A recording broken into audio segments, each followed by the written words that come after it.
سورة الصاد آیت نمبر 26. اعوذ باللہ السمیع العلیم من الشیطان الرجیم من حمزه ونفخه ونفثه یا داود انا جعلناك خلیفة في الارض فاحكم بین الناس بالحق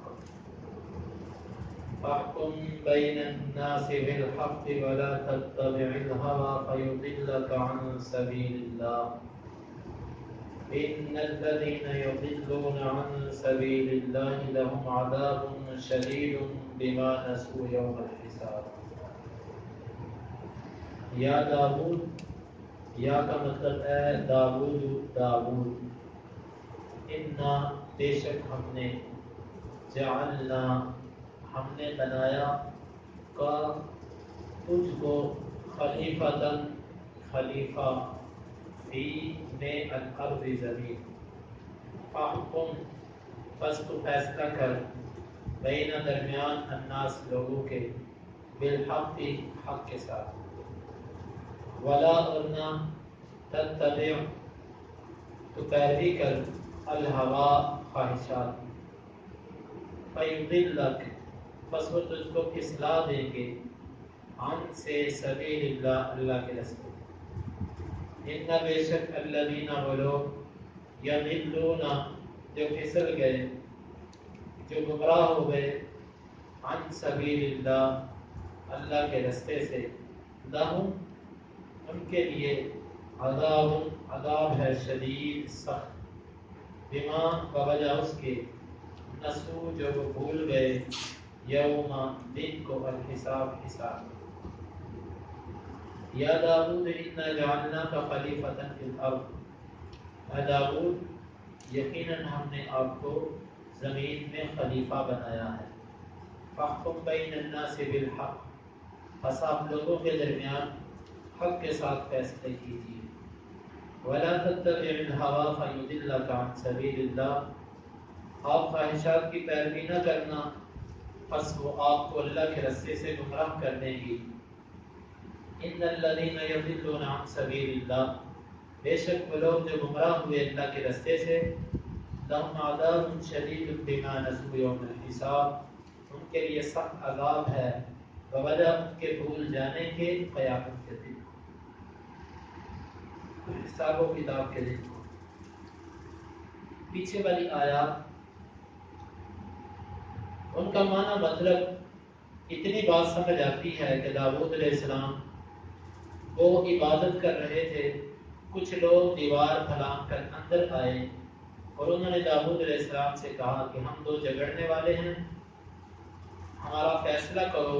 ایک نے کہا کہ میرے پاس ایک دمبی ہے اور اس کے پاس ایک کم 100 دمبی ہے اور اس نے میری ایک دمبی بھی مانگنا چاہیے.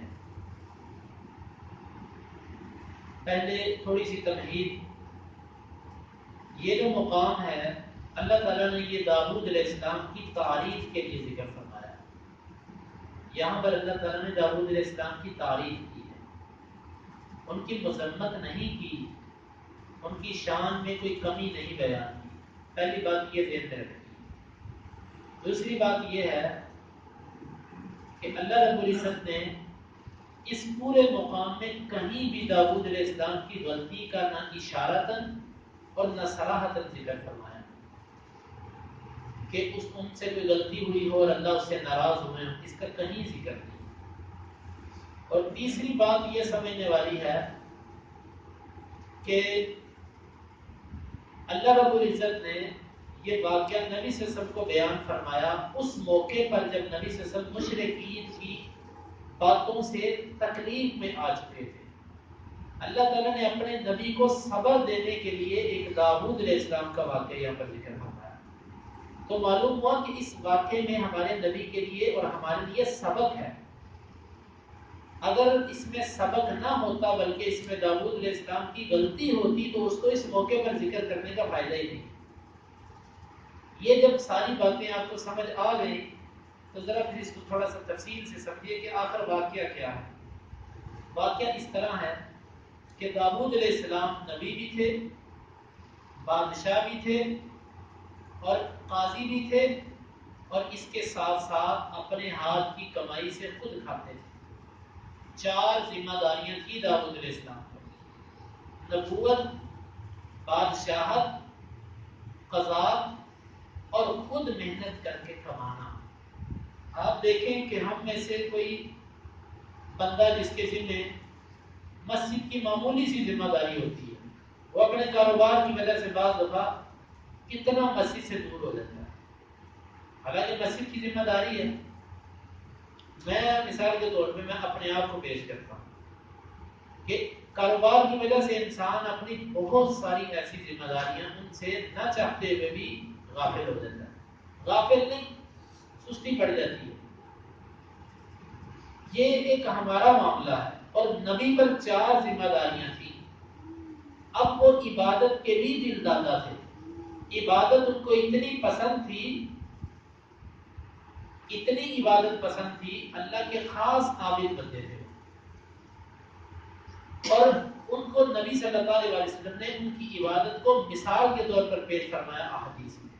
اب کتنی چیزیں جمع ہو گئی، بادشاہت بھی ہے اور لوگوں میں فیصلے بھی کرنے ہیں، نبوت بھی ہے، ہاتھ کی کمائی بھی کرنی ہے، اور اللہ کی عبادت کے لیے وقت بھی نکالنا ہے۔ جب اتنی چیزیں جمع ہو جائیں پھر بندہ اپنے دن کے اندر اوقات کو تقسیم کرتا ہے کہ یہ وقت میرے فلاں کام کا، یہ وقت میرے فلاں کام کا، یہ وقت میرے فلاں کام کا۔ معلوم یہ ہوتا ہے کہ داؤد علیہ السلام نے اپنے دن کی ترتیب یا ہفتے کی ترتیب اس طرح بنائی کہ ایک دن یا ہر روز وقت میں سے کچھ حصہ عبادت کے لیے خاص کر دیا، اور کہا کہ اس وقت میں اللہ کی عبادت کروں گا، کسی کا کوئی فیصلہ نہیں سنوں گا، کسی کا کوئی معاملہ حل نہیں کروں گا۔ یہ کام انہوں نے کیا۔ تو چونکہ جو عالم ہوتا ہے، عالم آدمی کا لوگوں کو مسئلے بتلانا، لوگوں کی اصلاح کرنا اس کی ذاتی عبادت سے بہتر ہوتا ہے، کیونکہ عبادت سے اس کو ذاتی فائدہ ہے، اور علم پھیلانے سے، لوگوں کے درمیان خیر پھیلانے سے ایک اجتماعی خیر ہے۔ تو اللہ رب العزت کو یہ چیز جب اللہ تعالیٰ نے یہ دیکھی تو اللہ تعالیٰ نے داؤد علیہ السلام کی اصلاح اس طریقے سے کروائی کہ آپ اپنا وقت وہ جو عبادت کے لیے رکھتے ہیں اس وقت میں بھی لوگوں پر ظلم ہو رہا ہوتا ہے، تو آپ اگر عبادت میں مشغول ہوں اور باہر لوگوں پر ظلم ہوتا ہو اور آپ عبادت کی وجہ سے ان کے دعوے اور ان کے معاملات کو سن نہ سکیں تو یہ آپ کے لیے بہتر نہیں ہے۔ اس میں کوئی ایسی بات نہیں کہ داؤد علیہ السلام کی کوئی ایسی غلطی ہو اور اللہ تعالیٰ نے نعوذ باللہ اس پر ناراضگی کا اظہار کیا ہو، ایسا کچھ نہیں ہے۔ صرف اتنا ہے کہ داؤد علیہ السلام نے یہاں پر عبادت کے لیے ایک وقت خاص کیا، اس میں کسی کی بات نہ سننے کا انہوں نے فیصلہ کیا۔ اللہ تعالیٰ نے یہاں پر 2 بندوں کو دیوار پھلا، ان کو یعنی کہ اس طریقے سے دیوار انہوں نے پھلا کی، داؤد علیہ السلام کو یہ سمجھانا مقصد تھا کہ لوگ اس قدر پس رہے ہیں کہ وہ آپ کی دیوار پھیلا کر اندر آ کر بھی آپ سے انصاف طلب کر رہے ہیں اور آپ اپنی عبادت میں مشغول ہیں۔ یہ ہے اصل واقعہ۔ اور رہا یہ دنبیوں کا واقعہ، یہ بظاہر حقیقت پر معلوم ہوتا ہے کہ واقعہ ایسے تھا کہ ایک بندے کی 99 دنبیاں تھیں اور ایک بندے کی 1 دنبی تھی۔ وہ اپنی 100 پوری کرنے کے لیے اس کو کہتا تھا یہ بھی مجھے دے دے تاکہ میرا 100 کا عدد پورا ہو جائے۔ جس طرح کے بعض لوگ اپنی گنتی پوری کرتے ہیں، کسی کے گھر میں بھوک ہو، مثال کے طور پہ گھر میں مستری نے کام کیا، مزدور نے کام کیا، اس کو کہتے ہیں یار میرے پاس آج 5000 کا نوٹ ہے، کھلے نہیں ہیں تو کل لا کے دے دینا۔ اب اس بیچارے کو یہاں سے اجرت ملے گی تو اس کے گھر کا چولہا جلے گا، لیکن چودھری صاحب اپنا 5000 کا نوٹ کروانا برداشت نہیں کرتے۔ یہ کیفیت ہے کہ وہ اپنا 100 کا عدد پورا کرنا چاہتا تھا، تو اس نے اپنے بھائی سے کہا کہ یہ جو دنبی تیرے پاس ہے یہ بھی مجھے دے دے، مقصد کہ میرا 100 کا عدد پورا ہو جائے۔ تو یہ اس موقع پر ایک نبی نے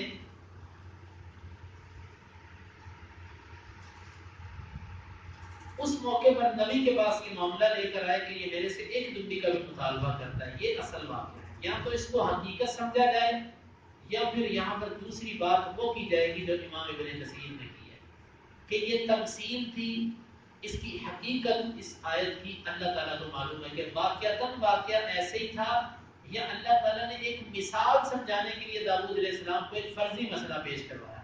حقیقت اس کے اللہ کو معلوم ہے. یہ ہے اس کی اصل تفسیر کہ داؤد علیہ السلام نے اپنا عبادت کا وقت خاص کیا تھا.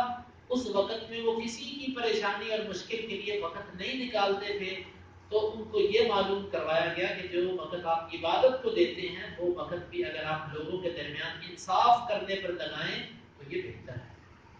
یہ ہے اس کی تفسیر. اب آئیے ان مفسرین کی طرف کہ جنہوں نے یہودی روایات، بنی اسرائیلی روایات پر اعتماد کیا، اور انہوں نے انبیاء کی شان میں ایسی روایات نقل کی ہیں کہ جو سراسر انبیاء کی توہین ہے. یہود کی مخالفت معروف ہے، اور خاص طور پر داؤد علیہ السلام اور سلمان علیہ السلام سے. اب اس موقع پر یہود نے کیا لکھا؟ وہ کہتے ہیں کہ داؤد علیہ السلام یہ اپنے گھر کی ایک دن چھت پر چڑھے. چھت پر چڑھے تو دیکھا کہ گھر کے ساتھ جو پڑوسی ہے جس کا نام اوریا تھا، اس کی بیوی انتہائی خوبصورت ہے، اور وہ بیوی غسل کر رہی تھی برہنہ ہو کر. داؤد علیہ السلام کی جب نظر اس پر پڑی تو نعوذ باللہ انہوں نے کہا کہ یہ تو بڑی زبردست بیوی ہے، یہ تو اتنی خوبصورت عورت میرے پاس ہونی چاہیے. تو انہوں نے بس یہ ارادہ کر لیا.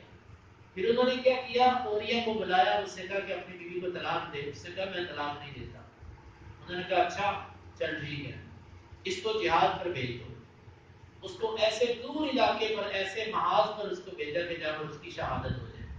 اس کو جہاد کے لیے بھیج دیا، اور پیچھے سے نعوذ باللہ اس کی بیوی کے ساتھ تعلق قائم کیا. اور بعد میں جب عدت پوری ہوئی، اس کا خامن جب فوت ہو گیا، عدت پوری ہونے کے بعد اس سے نکاح کیا، اور بعد میں بچہ پیدا ہو گیا. اللہ تعالیٰ نے اس پر ناراضگی کا اظہار کیا. تو وہاں پر داؤد علیہ السلام اس مسئلے کو سمجھے. اللہ نے یوں مسئلہ سمجھایا کہ دو فرشتے آئے، آپس میں نے کہا کہ میری 99 دمبیاں ہیں اور اس کی ایک دمبی ہے، اور یہ میرے سے ایک دمبی بھی مانگ رہا ہے. تو مطلب کہ داؤد علیہ السلام کی 99 بیویاں تھیں اور اس اوریا کی ایک بیوی تھی. تو داؤد نے ایک بیوی بھی اس کی مانگ کے اپنی 100 پوری کرنا چاہی، اور اس پر بھی صبر نہیں کیا. یہ ایک توہین امیز انبیاء کی شان میں گستاخی والا ایک واقعہ مفسرین اس کو نقل کر رہے ہیں. امام ابن کثیر رحمہ اللہ نے ویسے یہاں پر خوب رد کیا اچھے انداز سے. حقیقت یہ ہے کہ ایسی روایات لوگوں کے ہاں معروف ہیں، اور بہت سارے مفسرین ایسی روایات کو ذکر کر دیتے ہیں. اور حالانکہ یہ معاملہ تفسیر قرآن کی کرنا یہ بہت بڑا کام ہے. اس میں ایسی روایت پیش کرنا کہ جو قرآن اور حدیث کے، اب ایک نبی اور اس سے نعوذ باللہ زنا کی توقع، اور ایک نبی اور اس سے خیانت کی توقع، یہ ہو ہی نہیں سکتا. نبی کی آنکھیں خائن نہیں ہوتی، نبی کی شرف کا خائن نہیں ہوتی. تو یہ یہود کی انبیاء سے دشمنی کا ایک منہ بولتا ثبوت ہے کہ انہوں نے داؤد علیہ السلام کے بارے میں اس واقعے کو بنایا. اور ہمارے وہ مفسرین کے جن کو صفحے بھرنے کی عادت ہے، انہوں نے اس واقعے کو یہاں پر نقل کر دیا. تو اس لیے اس واقعے کا اصل مطلب میں نے آپ کو بتلا دیا. اس واقعے میں بعد میں نے بیان کیا، اس کا اس تفسیر کے ساتھ کوئی تعلق نہیں. یہ ہے وہ موقع کہ جہاں پر وَظَنَّ دَاوُودُ أَنَّمَا فَتَنَّاهُ فَاسْتَغْفَرَ رَبَّهُ وَخَرَّ رَاكِعًا. اس کا کیا مطلب ہوا کہ داؤد سمجھ گئے کہ اس کے رب نے اس کو آزمایا. اس کا مطلب یہی ہے کہ داؤد علیہ السلام کو یہ بات سمجھ آ چکی تھی کہ میرا عبادت کو وقت دینا اس سے بہتر ہے کہ میں لوگوں کے مسائل کو وقت دوں، میں لوگوں کی پریشانیاں حل کروں، ان کے مجبوریاں سنوں اور ان کے درمیان فیصلے کروں. یہ داؤد علیہ السلام کو بات سمجھ آ گئی کہ جو بندے دیوار پھلانگ کر اندر آئے ہیں، اس میں میرے لیے تربیت ہے، میرے لیے سبق ہے کہ لوگ اتنے مجبور ہو چکے ہیں کہ میرے گھر کی دیوار پھلانگ کر بھی اندر آ رہے ہیں. یہ تھا اس میں داؤد علیہ السلام کا سمجھنا. فَغَفَرْنَا لَهُ ذَلِكَ. ہم نے اس کو معاف کر دیا. اس میں کون سی ایسی غلطی تھی؟ تو یاد رکھو یہ غلطی نہیں تھی داؤد علیہ السلام کی. انبیاء کی ویسے عادت ہوتی ہے کہ یہ وہ باتیں جو جائز بھی ہوتی ہیں یہ پھر بھی ان پر اللہ سے معافی مانگتے رہتے ہیں. اب داؤد علیہ السلام اس بات پر معافی مانگ رہے ہیں کہ یہ جو میں نے اپنی عبادت کے لیے وقت رکھا تھا مجھے یہ بھی نہیں رکھنا چاہیے تھا، کیونکہ انبیاء ہیں، ان کا مقام بلند ہے. تو وہ اس بات سے ڈرتے تھے کہ ایسا نہ ہو کہ میں نے عبادت کے لیے وقت رکھا ہو اور لوگوں پر ظلم ہوتا ہو تو میری بات کا کیا فائدہ. اس چیز کو انہوں نے اپنی غلطی سمجھا اور اللہ سے انہوں نے معافی مانگی. اللہ تعالیٰ فرماتے ہیں انہوں نے ہماری طرف توبہ کی, ان کی توبہ کو قبول کر لیا. مطلب ہر دفعہ ہر جگہ توبہ کا مطلب توبہ اسی وقت نہیں کی جاتی جب کوئی غلطی ہو جائے. نبی صلی اللہ علیہ وسلم نے فرمایا انی لا استغفر اللہ فی اليوم 70 مرہ, اور بعض روایت کے اندر آتا ہے 100 مرہ, میں دن کے اندر 100 دفعہ اللہ سے استغفار کرتا ہوں. تو کیا نعوذ باللہ نبی صلی اللہ علیہ وسلم دن میں 100 دفعہ گناہ کرتے تھے اور پھر معافی مانگتے تھے؟ معافی کا یہ مطلب نہیں ہے کہ بندہ گناہ کرے تب ہی توبہ کی جاتی ہے, بلکہ انسان اس کے بغیر بھی اللہ کا قرب حاصل کرنے کے لیے بھی معافی مانگتا ہے, توبہ کرتا ہے. تو یہاں پر وہی انداز ہے کہ انہوں نے ہمارا قرب حاصل کرنے کے لیے, ہمارے قریب ہونے کے لیے توبہ کی, انہوں نے توبہ قبول کر لی. تو اس میں کچھ ایسا مطلب نہیں ہے. بعض مفسرین نے یہاں سے پکڑ لیا لفظ کو کہ جی داؤد علیہ السلام نے توبہ کی, ہم نے اس کی توبہ کو قبول کیا, معلوم ہوتا ہے کہ غلطی ضرور ہوئی تھی. کوئی ایسی غلطی نہیں ہے کہ جس سے انبیاء کی شان میں فرق پڑتا. آگے اللہ تعالیٰ نے فرمایا یا داؤد, اور آگے والی آیت بھی اسی طرف اشارہ کرتی ہے, اے داؤد ہم نے آپ کو لوگوں کا خلیفہ بنایا ہے. مطلب کہ آپ لوگوں کے درمیان فیصلے ہی کرو, عبادت کو وقت دیجیے لیکن لوگوں کے فیصلوں کو اس پر ترجیح دیجیے. اس سے معلوم ہوتا ہے کہ علماء کی ذاتی عبادات سے بہتر ہے کہ وہ لوگوں کو وقت دیں. جتنا وقت وہ لوگوں کو دے سکتے ہیں ان کے مسائل حل کرنے کے لیے وہ دیں. حال یہ اللہ کی توفیق ہوتی ہے, اللہ تعالیٰ جس کو عطا فرمائے. ہم اللہ تعالیٰ سے اس توفیق کے طرف گار ہیں. یا داؤد انا جعلناک خلیفۃ فی الارض, اے داؤد یقیناً ہم نے آپ کو زمین میں خلیفہ بنایا. خلیفہ یعنی زمین میں فیصلہ کرنے والا, عدل و انصاف کرنے والا آپ کو بنایا. چونکہ جالوت کے بعد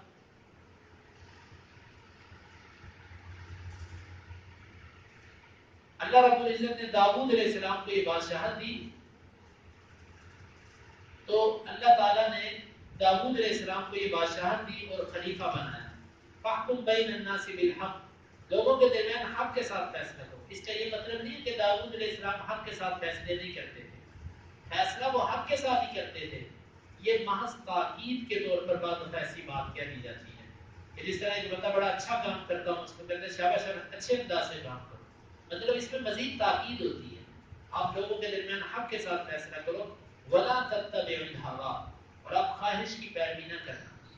بعض علماء نے یہاں سے بھی اس مسئلے کو لیا کہ اللہ تعالیٰ نے داؤد علیہ السلام کو فرمایا کہ ولا تتبعوا الهوى, تو خواہش کی پیروی نہ کرنا.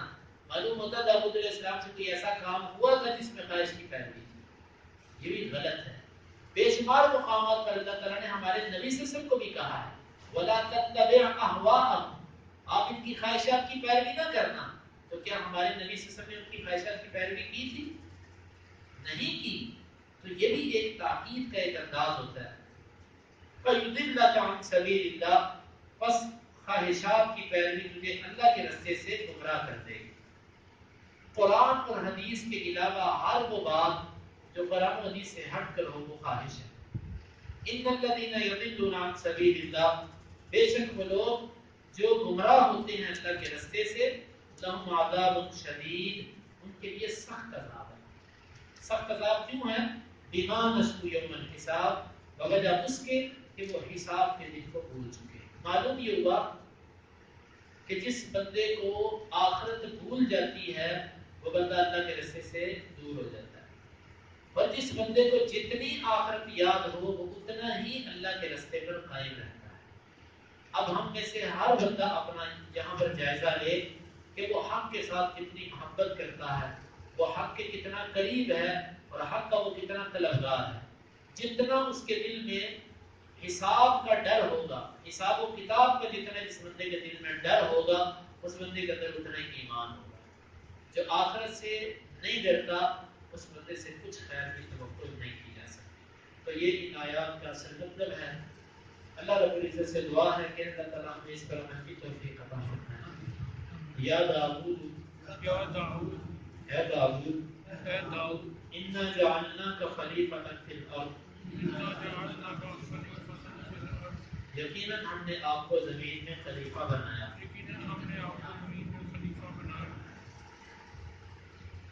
فاحكم بين الناس بالحق فاحكم بین الناس بالحق بس آپ لوگوں کے درمیان حق کے ساتھ فیصلے کیجیے بس آپ لوگوں کے درمیان حق کے ساتھ فیصلے کیجیے ولا تتبع الهوى ولا تتبعوا الهوى اور آپ خواہش کی پیروی نہ کیجیے اور آپ خواہش کی پیروی نہ کیجیے فیضلک عن سبیل اللہ وَيُضِلَّكَ عَن سَبِيلِ اللَّهِ بس وہ آپ کو گمراہ کر دیں گے اللہ کے رستے سے بس وہ آپ کو گمراہ کر دیں گے اللہ کے راستے سے ان الذین ان الذین بے شک وہ لوگ بے شک وہ لوگ یضلون عن سبیل اللہ یضلون عن سبیل جو اللہ گمراہ ہوئے اللہ کے رستے سے گمراہ ہوئے اللہ کے راستے سے لہم عذاب شدید لهم عذاب شدید ان کے لیے سخت عذاب ہے ان کے لیے سخت عذاب ہے بما نسوا یوم الحساب بما نسوا یوم الحساب بوجہ اس کے جو حساب کے دن کو وہ بھول گئے بوجہ اس کے جو حساب کے دن کو بھول گئے اللهم انفعنا بما علمتنا وعلمنا ما ينفعنا وزدنا علما